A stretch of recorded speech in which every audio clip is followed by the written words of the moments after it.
এবং এগুলো পরোয়া করবে না মানুষ। আর একটা ব্যাখ্যা হচ্ছে সত্যিকার অর্থেই দাসী মনিবকে জন্ম দিতে পারে। এটার জলজান্ত এক্সাম্পল এখনকার সিঙ্গাপুর। 4 নাম্বার ছিল ইয়া মুহাম্মদ সাল্লাল্লাহু আলাইহি ওয়াসাল্লাম আখবিরনি আনিস সাআহ, আমাকে কিয়ামত সম্পর্কে বলুন, কিয়ামত সম্পর্কে বলুন। নবী সাল্লাল্লাহু আলাইহি ওয়াসাল্লাম বলছেন মাল মাসউলু আনহা বিআ'লামা মিনাস সাইল, এই বিষয়ে প্রশ্নকারী এবং উত্তরদাতা উভয়ের জ্ঞানী সমান, প্রশ্নকারীর চেয়ে উত্তরদাতা বেশি জানে না। মানে এই বিষয়ের চূড়ান্ত জ্ঞান আল্লাহ ছাড়া কারো জানা নাই। কবে, কোন সালে, কোন ডেটে, কি বারে কিয়ামত হবে কেউ বলতে পারবে? কেউ পারবে না। প্রশ্ন করলেন এই ব্যক্তি এবং 4টা মৌলিক প্রশ্নের একটা তিনি করলেন কিয়ামত কবে হবে।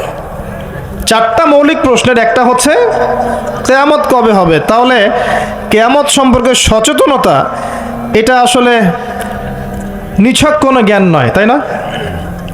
কিয়ামত সম্পর্কে সচেতনতা এটা কিন্তু অহেতুক কোনো জ্ঞান চর্চা নয়, বরং 4টা মৌলিক প্রশ্নের একটা করা হয়েছে কিয়ামত কবে হবে।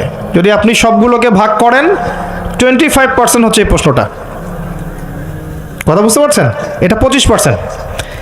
এবার নবী সাল্লাল্লাহু আলাইহি ওয়াসাল্লাম বললেন আমি জানি না, মাল মাসউলু আনহা বিআ'লামা মিনাস সাইল। তারপরে তিনি আবার প্রশ্ন করলেন ফাখবিরনি আন আমারাতিহা, তাহলে আমাদেরকে কিয়ামতের কিছু আলামত বলে দিন।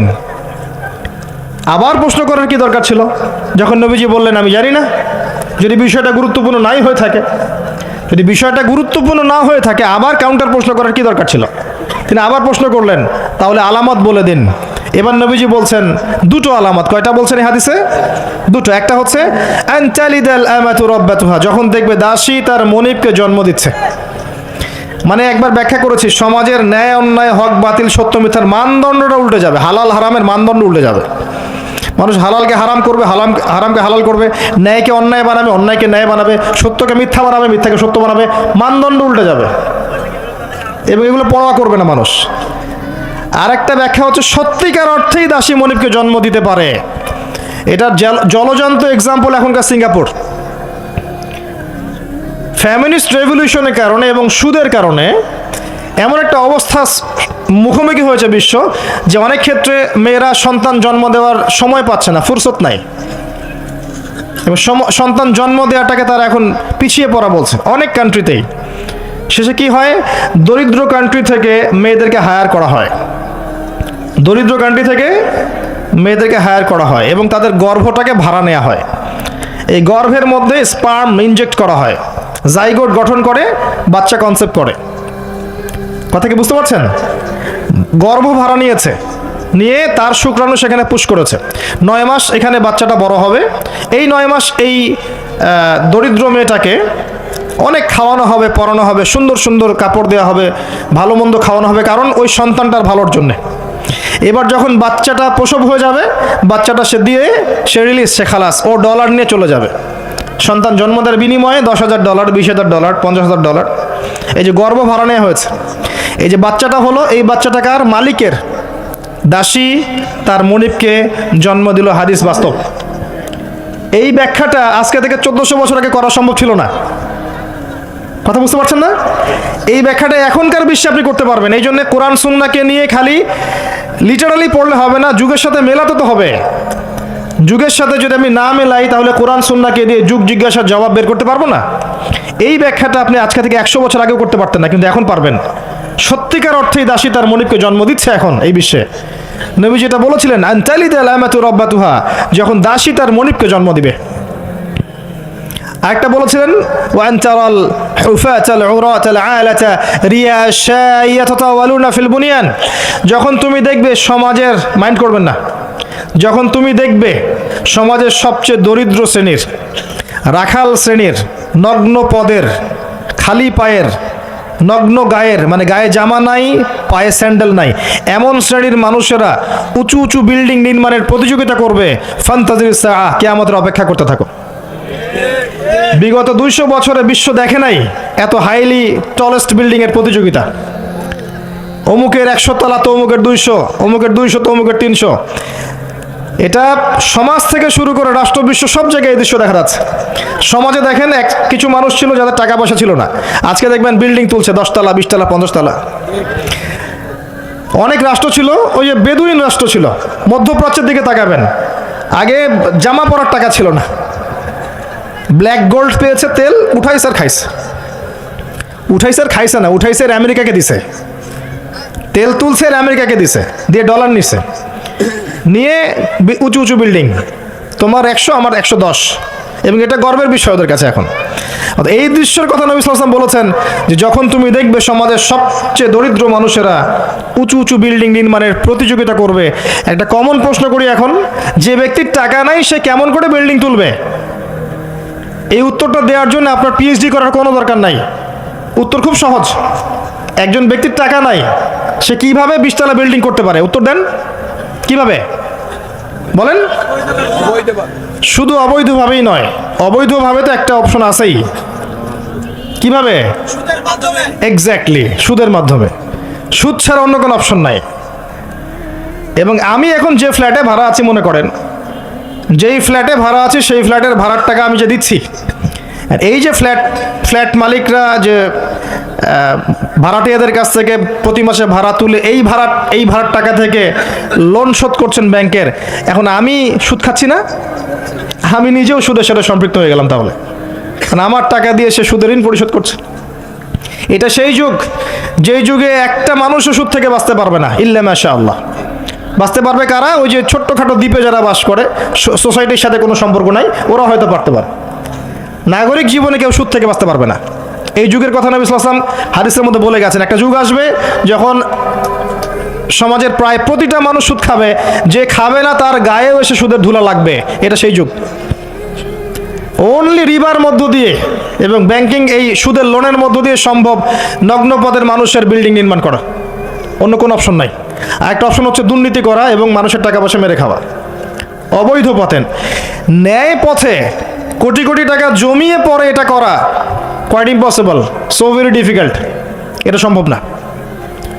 এই যুগের কথা নবীজি বলে গেছেন এই হাদিসের মধ্যে, যেখানে মাত্র 2টা আলামত বলেছেন, তার মধ্যে একটা হচ্ছে এইটা, যখন তুমি দেখবে নগ্ন পদের নগ্ন দেহের মানুষেরা উঁচু উঁচু বিল্ডিং নির্মাণ করছে না, বরং নির্মাণের প্রতিযোগিতা করছে। ভাষাটা বোঝেন, নির্মাণ করছে না, নির্মাণের প্রতিযোগিতা করছে। ইয়াতাতাওয়ালুনা ফিল বুনিয়ান, যে কোনো আলেমকে জিজ্ঞাসা করেন ব্যাখ্যা কি। এই হলো হাদিস। এবার সেই ব্যক্তি উঠে চলে গেল এবং ওমর ইবনুল খাত্তাব তিনি বলছেন, ফালাবিসনা মালিয়ান, আমরা চুপ করে বসে থাকলাম, যেন আমাদের মাথার উপরে কাক বসে আছে, পাখি বসে আছে, চুপ করে। নবীজি কোনো কথা বলছেন না, সাহাবীরা কোনো কথা বলছেন না। সেই ব্যক্তি উঠে চলে গেল। এবার আল্লাহর রাসূল সাল্লাল্লাহু আলাইহি ওয়াসাল্লাম নিজেই বলছেন, ইয়া ওমর, হে ওমর রাদিয়াল্লাহু আনহু, আতাদরি মানি সাইল, তুমি কি জানো এই ব্যক্তি কে ছিল যে সে প্রশ্ন করলো 4টা 5টা? তিনি বললেন, আল্লাহু ওয়া রাসূলুহু আ'লাম, আল্লাহ এবং তার রাসূল ভালো জানেন, আমরা জানি না। নবী সাল্লাল্লাহু আলাইহি ওয়াসাল্লাম বলেন, ইন্নাহু জিবরিল, সেই ব্যক্তি ছিল জিবরাইল আলাইহিস সালাম, আতাকুম ইউআল্লিমুকুম দীনাকুম, তো তিনি এসেছিলেন তোমাদেরকে তোমাদের দ্বীন ইসলাম শেখাতে। তিনি এসেছিলেন তোমাদেরকে তোমাদের দ্বীন শেখাতে। তাহলে দ্বীনের মৌলিক প্রশ্ন কয়টা পেলাম? ইসলাম কাকে বলে, ঈমান কাকে বলে, ইহসান কাকে বলে, কিয়ামত কবে হবে। এই একটা হাদিস যথেষ্ট আমাদের হেদায়েতের জন্য। এই একটা হাদিস যদি আমরা বুঝে থাকি, আমাদের জন্য যথেষ্ট হেদায়েতের জন্য। আসেন সামারি করে ফেলি। প্রথম থেকে শিখলাম যে আল্লাহর জন্য যখন আসবেন মসজিদে, টিপটাপ পরিপাটি হয়ে আসবেন, উত্তম পোশাক পরে আসবেন। ওস্তাদের কাছে যখন যাবেন জ্ঞান শিখতে, আদবের সাথে বসবেন এবং প্রশ্ন করবেন আদবের সাথে। প্রথম প্রশ্ন ইসলাম সম্পর্কে ছিল। তিনি ইসলামের বেসিক পিলার কয়টা? 5টা। তাওহীদ, যার মধ্যে আসবে তাওহীদ এবং সুন্নাহ, লা ইলাহা ইল্লাল্লাহ এবং মুহাম্মাদুর রাসূলুল্লাহ। এরপরে আসবে সালাত, 5 ওয়াক্ত সালাত কায়েম করা, তারপরে যাকাত প্রদান করা, রমাদান মাসের সাওম এবং সামর্থ্য হলে হজ। ইসলাম হয়ে গেল। ইসলামই একমাত্র জীবন ব্যবস্থা, এর বাইরে কিছু আছে? কেউ তালাশ করলে কবুল করা যাবে? যাবে না। এটা মেনে নেওয়ার পর আমলে ভুল হলে কি করতে হবে? তওবা করে ফিরে আসতে হবে। আল্লাহ পাক ইনশাআল্লাহ মাফ করে দিবেন। যদি কোনো ব্যক্তি আল্লাহর সাথে শিরিক না করে, কবিরা গুনাহ থেকে দূরে থাকে, আশা করা যায় আল্লাহ পাক তার সমস্ত সগীরা গুনাহ মাফ করে দিবেন ইনশাআল্লাহ। হতাশ হবেন না, আল্লাহ আপনার অপেক্ষায় তার কাছে ফিরে আসেন। তারপর ঈমান কয়টা পিলার? 6টা। কয়টা পিলার? 6টা। প্রথমটা কি? আল্লাহ বিশ্বাস, ফেরেশতাগণে বিশ্বাস, নবী রাসূলগণে বিশ্বাস, আসমানি কিতাব সমূহে বিশ্বাস, পরকালের জীবনে বিশ্বাস এবং ভাগ্যের ভালো মন্দে বিশ্বাস। এই 6টাকে কি করব? মনে বিশ্বাস করব, মুখে স্বীকার করব, আর কাজে বাস্তবায়ন করব। কাজে বাস্তবায়ন করতে গিয়ে যদি ভুল হয়ে যায় তখন কি করবেন? কাফের হয়ে যাবে? সে তওবা করে ফিরে আসার সুযোগ আছে। এরপরের ইহসান কাকে বলে? ইসলাম পালন করতে গিয়ে এমনভাবে করা, আল্লাহর ইবাদতটা এমনভাবে করা যেন আমি আল্লাহকে দেখছি, আল্লাহকে হাজির নাজির মনে করে কাজ করা। আর যদি আমি আল্লাহকে দেখতে না পাই, মনের মধ্যে চেতনা থাকবে কি? আল্লাহ আমাকে দেখছেন। তারপরে কনসিয়াসনেস, সময় কম, কিয়ামত কবে হবে। আমরা শেষ জামানায় বাস করছি, সময় শর্ট। এখানে 2টা আলামত বলা আছে, বাকি বহু হাদিস আছে শত শত, যেখানে আরো হাজার হাজার আলামত আছে, হাজার হাজার। এই যে মানুষ দুনিয়াদার হয়ে যাচ্ছে বেশি বেশি, আলামতে সা। মসজিদের মধ্যে ফিতনা হচ্ছে না এখন, আলামতে সা। মসজিদ চাকচিক্যময় হচ্ছে না তাজমহলের মতো, কি আমাদের সাইন। মেয়েদের সংখ্যা বাড়ছে না, ছেলেদের সংখ্যা কমছে না, সাইন। মেয়েরা ছেলেদের পোশাক পরছে না, ছেলেরা মেয়েদের পোশাক পরছে না, সাইন। সময় সংক্ষিপ্ত হয়ে আসছে না, বেশি বেশি মহামারী, বন্যা, ঘূর্ণিঝড়, জলোচ্ছ্বাস এগুলো ছড়াচ্ছে না, বেশি থেকে বেশি হচ্ছে, সাইন। অসংখ্য সাইন। মুসলিমদের উপর নির্যাতন বাড়ছে না, বিশ্বে হত্যা বাড়ছে না, কিলিংস বাড়ছে না, মুসলিমরা বিভক্ত হচ্ছে না বিভিন্ন দলে দলে, সাইন। কত সাইন নেবেন? শেষ করা যাবে না। এমনকি চাঁদ যেটা দেখছেন এটাও ফেটে গেছে। চাঁদ যেটা দেখছেন না, এটা ফাটল ধরা, চাঁদ পরিপূর্ণ নয়, ফাটা আছে, এটাও কিয়ামতের সাইন। এবং পৃথিবী পানি শূন্য হচ্ছে, এগুলো সাইন। জলবায়ুর পরিবর্তনগুলো সাইন। অনেক বিষয় আছে যেগুলো আপনি আখিরুজ্জামানের বইগুলোতে পাবেন। কিতাবুল ফিতান অধ্যায়গুলো পড়েন, আলামতুস সাআগুলো পড়েন, পাবেন। এখানে জাস্ট 2টা বলা হয়েছে। দাসী মনিবকে জন্ম দেওয়া মানে সমাজের মানদণ্ড উল্টে যাবে, ন্যায় অন্যায়, হক বাতিল, সত্য মিথ্যার মানদণ্ড উল্টে যাবে।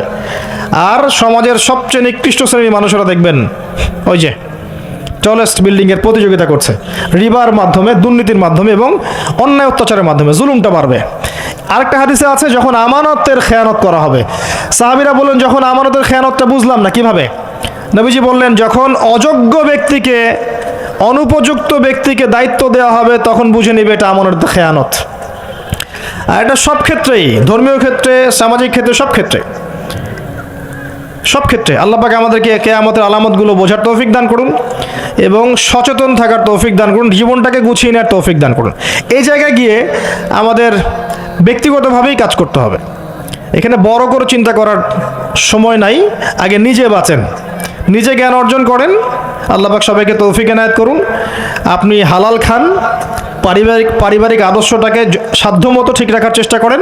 যদি পরিবার কথা না শোনে, আপনি একা থাকেন।